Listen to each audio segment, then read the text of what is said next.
Assalamualaikum warahmatullahi wabarakatuh. Hai, balik lagi di channel YouTube aku, Lan Channel. Nah, di video kali ini aku mau membahas hydrosalping. Nah, apa sih itu hydrosalping? Jadi kenapa aku membahas hydrosalping ini? Jadi di program hamil aku ya teman-teman, di video sebelumnya ini kan aku melakukan cek saluran tuba dan ternyata hasilnya itu aku ada hydrosalping di tuba sebelah kiri ya, alias aku ada sumbatan di tuba falopi. Nah, apa sih itu hydrosalping? Jadi hydro itu artinya air dan salping itu artinya tuba ya. Jadi bisa diartikan bahwa terdapat cairan yang berada di tuba falopi. Hydrosalping ini dimana saluran telur atau tuba mengalami pelebaran berisi cairan sehingga tersumbat. Bisa berada di ujung, tengah, ataupun bagian yang terbuka. Hydrosalping ini akan mengganggu pertemuan sel telur dan juga sperma. Nah, jadi gimana bisa dibayangkan ya, tuba ya, tempat bertemunya sel telur dan juga sperma itu tuh terhalang oleh cairan. Nah, cairan inilah yang bikin si sperma dan juga sel telur itu susah bertemu karena terjadi sumbatan di situ. Dan untuk cairannya ini ya teman-teman bervariasi. Ada yang emang berisi cairan ya, air atau nanah, bahkan juga ada darah.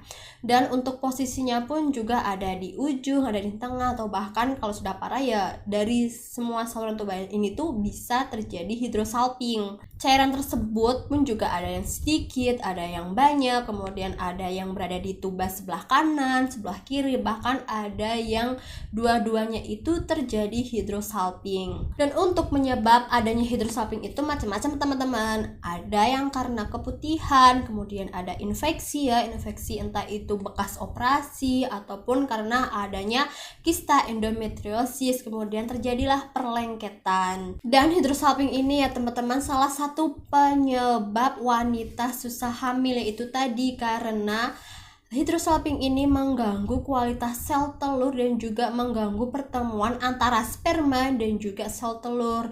Dan hydrosalping ini juga salah satu penyebab sering terjadinya hamil di luar kandungan atau hamil ektopik. Karena dengan adanya hydrosalping ya, cairan yang ada di tuba itu membuat silia atau rumbai-rumbai yang ada di tuba itu tidak bekerja dengan selayaknya. Jadi itulah tidak bisa mendorong gitu ya sel telur untuk menempel di rahim, jadinya dia terjadi hamil ektopik. Nah, untuk cara mendeteksi ada hydrosalping atau tidak ya, bisa melakukan USG, ronsen, SIS ataupun HSG.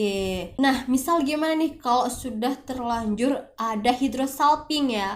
Nah, kalau sudah ada hydrosalping ya teman-teman, salah satu solusinya yaitu dengan melakukan laparoskopi atau operasi dengan mengambil cairan atau bagian tuba yang terinfeksi. Nah, jadi kalau misal hydrosalpingnya tidak parah, biasanya tuba hanya akan dikoreksi, hanya akan diambil cairannya aja. Tapi kalau emang sudah parah banget ya, menginfeksi, terjadi pelengketan gitu kan, nanti takutnya malah menular ke bagian yang lain ya, mau tidak mau saluran tubanya harus dipotong dan dibuang, dan kemudian harus segera melanjutkan program ya. Apalagi kalau misal nih hydrosalpingnya atau tubanya itu sudah bisa dikoreksi ya, jadinya tuh lancar lagi. Nah, itu akan meningkatkan peluang kehamilan, namun berisiko juga untuk terjadinya hamil di luar kandungan. Kalau misal udah parah banget ya, memang mau tidak mau si tubanya itu harus diangkat teman-teman. Karena apa? Cairan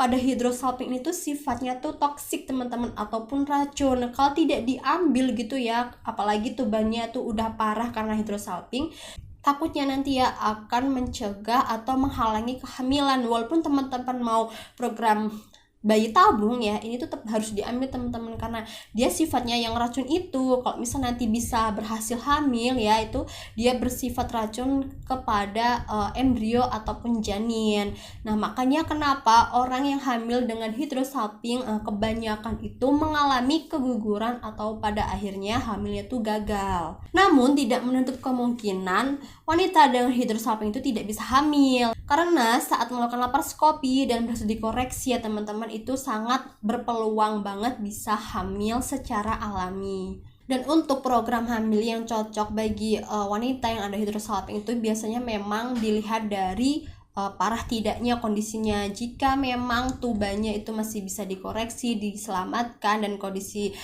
sel telur AMH-nya masih bagus, biasanya itu masih bisa melakukan program alami ataupun inseminasi. Namun jika memang sudah parah, apalagi sampai diangkat, ya mau tidak mau harus bayi tabung. Dan ya saran aku juga buat teman-teman yang mau operasi laparoskopi, pengangkatan hidrosalping gitu ya, dilihat dulu sudah siap belum buat program. Kalau memang belum, coba nabung dulu gitu ya, karena eman-eman banget gitu loh sudah laparoskopi tapi tidak langsung program. Aku sharing ini berdasarkan pengalaman aku ya, yang periksa dengan dokter, kemudian aku juga searching ya di YouTube apa itu hidrosalping. Jadi aku bukan dokter, aku bukan bidan, aku bukan perawat. Jika misal ada informasi yang masih kurang ya, teman-teman boleh nambahin di komentar. Terus gimana tuh rasanya ada hidrosalping gitu kan. Nah aku pribadi ya teman-teman, yang ada hidrosalping di sebelah kiri itu ya rasanya kayak kita ada kista gitu loh,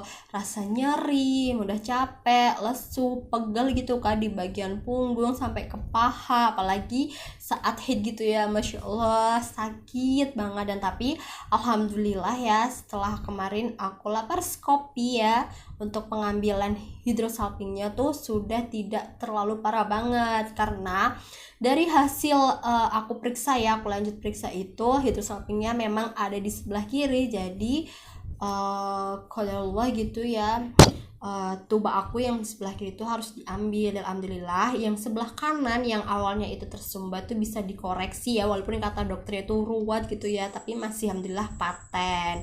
Nah jadi dengan kondisi hidrosalping itu ya membuat kondisi tuba itu paten atau tidak paten ya. Kalau paten itu artinya tuba kita tuh lancar ya, bisa dilewatin sel sperma atau tidak terjadi sumbatan. Tapi kalau non paten itu berarti terjadi sumbatan, entah itu karena hidrosalping atau hal lainnya. Itu tadi ya teman-teman sharing mengenai hidrosalping. Teman-teman ada gak nih yang sama kayak aku pernah ada hidrosalping? Coba dong sharing di bawah ya, dicoret-coret.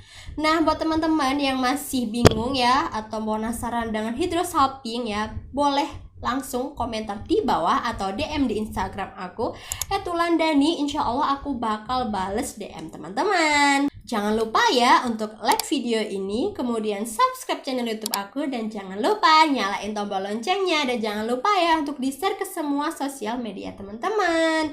Terima kasih. Wassalamualaikum warahmatullahi wabarakatuh.